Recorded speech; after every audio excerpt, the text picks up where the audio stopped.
Hello and welcome to another CraftySniper's airsoft videos. Now today's video is going to be a little bit different because I'm not going to be reviewing a specific product. What I am going to be doing is the first episode of my blog series. Now I've been meaning to do this for a long time, and work permitting, it's been quite hectic over the Christmas period. I've finally got some time to actually do this and actually start this series off. Now the idea behind the blog video is it's going to be my experiences throughout the year when it comes to airsoft related stuff. It's not going to be so much a review on a specific product. That I will still be doing in detail at any time that I decide to do a review video. However, this being the first episode and a bit of an introduction, it's going to be a little bit longer than hopefully what my other blog videos are going to be. They're going to be a bit more shorter, but I'm just going to hopefully go through my intentions through the year when it comes to airsoft and some of the new stuff that I actually have in front of me. Now, first of all, gas blowback rifles. As you know, on my Facebook page, I have been putting photos up of my beloved AKM by GHK, and I absolutely adore this thing. It's brilliant, probably one of the most realistic airsoft weapons I have in my collection. Now, why did I go gas blowback rifle? Basically, a friend of mine started off with the GHK G5. Now, I personally have used the G5. He lent me it, and I went to a range, and this was my first gas blowback rifle that I was using. I knew the concept. I knew there was going to be recoil. I knew it was going to be louder than an electric gun, but I wasn't ready for how realistic these guns are when compared to an electric gun. Electric guns are brilliant, they work pretty much all year round, but it's a gearbox, so you get that zip zip zip noise. When you go gas blowback, you end up with a much more realistic weapons platform, and that's what I wanted in my life. And as it was, I went onto the internet pretty much as soon as I got home and looked for a gas blowback weapon for myself. Now, I did look at WE. WE make a lot of weapons out there, a lot of gas blowback weapons, but I wasn't quite feeling it with WE, if you know what I mean. I just didn't quite think that the money I was going to be spending on it was going to be money well spent. I was so impressed with the way the G5's internals were and the whole G5 weapon system as a whole that I kind of went back to GHK. And I was looking at the rest of their platform, and I kind of really fell in love with the AKM platform.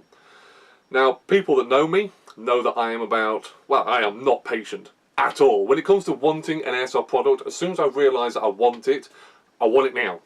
And that's why internet ordering is just a complete pain in the rear end for me.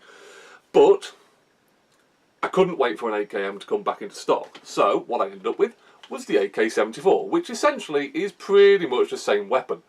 A little bit different front end. Basically, that's about it. The AKM is an assault rifle, the AK-74 is an assault rifle. Internally speaking, from an airsoft point of view, they are exactly the same. As far as I know, they're exactly the same. They have the same style, nozzles and hop systems, all that kind of stuff. So internally speaking, this is pretty much the same. And I'm glad I got the AK-74 because it's a really, really good gun. Like I say, it's probably one of the best guns quality-wise that I've got in my collection. However, the one slight problem is the fact that it's steel, which is realistic. The real thing is steel, but steel don't like cold. And what happens is, the first time I took this out, it was around 3 degrees, 4 degrees, and the gun was basically freezing cold. When I put the magazine into it, the gas, obviously as you fire, gets colder, the magazine gets colder. This is then going into the hop system. The hop system won't work in the cold, so I ended up with very poor range, inaccurate shots, and I got about half a mag out of, half amount of BBs out of a magazine before the efficiency had just completely and utterly gone. The mags didn't vent, they just wouldn't really want to fire. So I was kind of left with a good gun, a great gun, expensive gun, but a great gun nevertheless, but I couldn't use it. So I kind of went back to the internet and speaking to a lot of my mates, and the G5 was kind of just leaps and bounds ahead of the AK in the way it handles cold weather. So what I did was I ended up with this. This is my GHK G5. Now this is completely stock, bar the fact it's got a suppressor on the front and an angle grip on the bottom. Other than that, internally speaking, completely stock, exactly the same as you'd buy yours from a shop. Because this gun is plastic, A, it's lighter, much lighter than the AK, and B, it's not so susceptible to cold weather and actually will work in colder temperatures. I have actually seen these guns go down to around 0 to -1 degrees, depending on your gas quality. But what I didn't do, what I did do with the AK, see the AK, I bought all the magazines for it and I bought all the tools for it and I had a whole platform ready to go. With the G5 I was a little bit different. I spent a lot of money and I decided not to put another £150 into magazines. So I bought the gun, comes with a magazine that allowed me to test it and it tests well. I also bought the tools to tighten stuff up in the magazine and whatnot. But after that I didn't buy anything.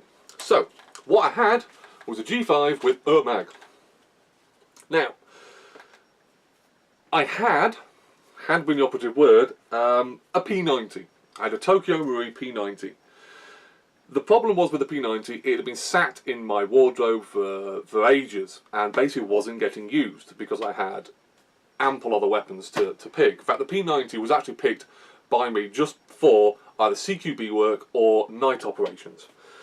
I haven't done any CQB work yet, and my night operations are probably 4 or 5 matches a year I'll do at night, so it wasn't really kind of working for me. So a friend of mine, the friend that got me into gas technology in the first place, and had a G5, was trying to come out of gas technology. And basically he wanted an AEG platform that would work and wasn't going to cost him the earth. And he loves the P90. I mean, he really, really loves the P90. So what we decided to do was a swap. And we ended up basically with, or I ended up I should say, another G5. Okay, so yes, I've got another G5. Here's one, here's the other. Again, the only external difference on this particular one is it's got a little tiny suppressor, which is from my collection. And it also has the previous owner painted some brown paint or tan paint on the rails to kind of make them look a little bit different than everyone else's G5. Because trust me, at LAC there's a lot of G5s going around. He also pre-upgraded this. I've got the heavy bolt in this thing. I've got a metal adjuster on the hop dial, so it's not like the plastic one in the Bogo standard version. It also has a longer barrel. I think it's the same inner diameter, but it's a little bit longer. So in gas technology, I get a little bit more FPS. I also have, importantly, the metal charging handle, which, if you have a G5, or you know anybody with a G5, they will tell you that the plastic one that comes with the G5 is good, but you have to look after it. And you can't do the Heckler & Koch MP5 style slap on a G5 that has a plastic charging handle.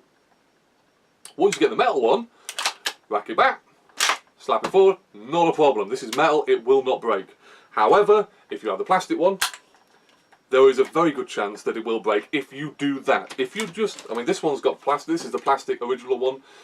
If you still use it just as normal, only just you grab hold of it and physically move it forward, not a problem. It should not break.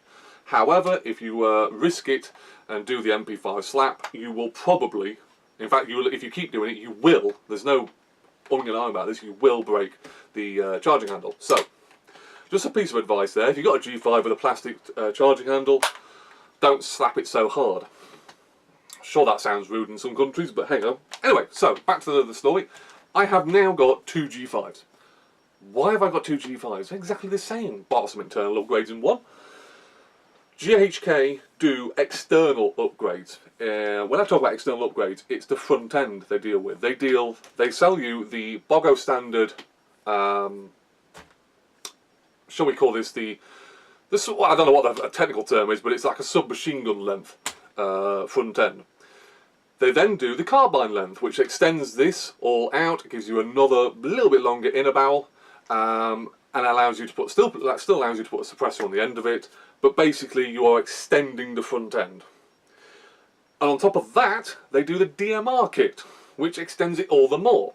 Now, one of these is going to be an assault rifle, a second assault rifle for when the AK, or I don't want to use the AK, I should say, not when the AK doesn't work, it always works. But one of them is going to be a DMR. Now, that's long term, that's summertime, that's when these guns really start to come into their own, but that's my intentions when it comes to the twin G5s. At the moment, I absolutely love these things, I really do. They are fantastic little guns, and I wholeheartedly recommend if anyone's in the G5, in the gas blowback market and they're looking for a particular gun, their first gas blowback gun, go have a look at the G5s. Awesome. Anyway, on top of that, I also have down here this. This is an L96 without a suppressor on the front. Now, as you may know, or the astute members of this of my fan group will know, across the top of my hat here, my custom hat, it says Crafty Sniper. Now, I haven't had many guns that could be classed as snipers. Recently, I've gone with the assault rifles, the submachine guns, I had a couple of DMRs, but I haven't really gone back to sniping. And I was wondering over Christmas, do I want to go back to sniping? Oh yes, oh yes. I love sniping. I love the single shot, insane distance, you know, we're talking 75, 80 metres, and the heavy rounds, and I just love looking at somebody through a scope, shooting them from somewhere where they didn't see it coming, and getting that kill. It's awesome, I love it. Don't get me wrong, I love spraying rounds out with assault rifles and submachine guns and the likes, but a tuned sniper rifle is brilliant, but it is difficult. I have a JG Bar 10, fully upgraded, shooting around 475 to 500 feet per second mark. This thing down here is an L96 with a little bit of a difference. This one, externally speaking, I'll hold it up, externally speaking, is a Warrior L96. In fact, this part here, the lower stock, is Warrior. Everything else is an upgrade. The internal specs on this gun, I can't remember exactly what they are, but this gun is fully upgraded. Okay, fully, everything. The only thing that's a drawback on this gun is the hot bucking at the moment, which is a Mad Bull red bucking, which isn't the best. I'm not really a fan of them. However, I've just received through the post this morning a Prometheus Purple, which is the first one I'm going to try with the L96. Hopefully that's going to be coming out sometime within the next few weeks for the testing phase, and then hopefully maybe in a month's time or so this gun's going to go out on the field and we're going to go back to some sniping action I should say. So yeah, that's for springtime stroke summertime. Obviously I will be doing some either painting or taping or something to recamouflage this gun up a little bit more than it already is, which I will put up photos on the Facebook page, and I will also, as I go through all the stages of this, I will put it on the blog video. Now, finally, we get on to the special matches. Now, these matches are the ones that are a little bit different than your standard Sunday skirmishes. And the Lincolnshire Airsoft Club, we do a little bit of different style matches. We have your gas and spring days, which means your gas blowback rifles and your spring action weapons are only allowed. So the L96 will be allowed in, should it be shooting alright. The gas weapons will be allowed in, but your AEGs are not. Now, that's a great game. I love it. I have great fun. And I'm going to have a whole heap of fun with these gas guns in front of me. But the match I'm really, really looking forward to is Tachyvel 3. Now, Tachyvel is military slang for tactical evaluation. And I talked about this last year. Tachyvel is a 24-hour match. It's 24 hours of non-stop airsoft action. There is no going back to your car. You can if you like. You will be out of the match. It is a challenge. Pure and simple. And it's not just how many times can I shoot the enemy or how many times can I pick this objective off. It's living. You're going out for 24 hours into the wilderness, into the woods, into the wherever, with 24 hours supplies of food, water, sleeping equipment, and also you have a limited stock of ammunition. Now, the last 24-hour match I did, the last Takevel, which was Takevel 2, I did it, I completed it, I was so stoked. I am really, really proud of the Takevel 2 patch I have, and I'm hoping to dear God that I get Takevel 3 patch. All I have to do is complete the 24-hour match. What's different between 3 and 2 is there is a money system for picking your loadout. Now, as a soldier, as a trooper, whatever you like to call yourself, on Takevel 3, you have $1,000 to spend. Now, each piece of equipment, each weapon and ammunition and sub-equipment is worth money. So you have $1,000 to pick your loadout. So if you want this would be probably classed as an assault rifle, because it's actually chambered in 5.56 mags. It's worth X amount. I can't remember off the top of my head, but it is worth X amount. So then you want the magazine, the ammunition to run this gun. You pay per BB. So what this does is it gives each team that goes out, a team of 4 players maximum, a chance to pick their loadout, a chance to style their loadout on a particular way. So if you want to go out with all assault rifles, fine, that's X amount per player. If you want to go out with a sniper rifle, fine, feel free. These are hugely expensive, one of the most expensive weapon systems in Takevel 3. However, the bonus is the sniper rifle will not be using hundreds and hundreds and hundreds of rounds, unlike your assault rifle. So there's trade-offs, and it's a very, very smart system because, like I say, it basically allows you to be different than everyone else. Unlike Takevel 2, where it was shotguns and handguns I do believe, which worked pretty well, we now can start coming up against different styles of players with different styles of equipment on different tactics, because obviously your tactics change per your weapon. If you have a shotgun, you're going to be quicker, but you're not going to have the range, so you're going to want to get up close, you're going to want to do ambush style attacks. If you have a full-on assault rifle, you've got range, but you might not have the ammunition because this is quite expensive in Takevel 3. But you have a more open field style environment, and I'm not going to pick it up again, but it's down there, it weighs a ton. If you have a sniper rifle, you're going to have a huge range, but you're only going to have a small amount of ammunition, and you're going to need a secondary, because in Lincolnshire Airsoft Club rules, a sniper rifle, you can't shoot someone less than 35 metres away, so you're going to need to cater in a pistol and 1 or 2 mags worth of ammunition. And will 1 or 2 mags last you on 24 hours? Who knows? That's the great thing. That's what I'm really, really looking forward to. So, Takevel 3, I do believe, is in August. I cannot wait for that. I'm already thinking of various different loadouts and various different financial systems to cater my vast collection of weapons that I have. So yes, Takevel 3, I'm really looking forward to that. Now, like I said, this was episode 1. Episode 2 will be shorter. I will be talking just about 1 or 2 different things, not all this dribble that's happened to me in the last 4 or 5 months. So I hope that you like this idea. I'm really, really desperate to get the blog series out there. If you have any suggestions, feel free. Post them underneath underneath when this video goes up on Facebook.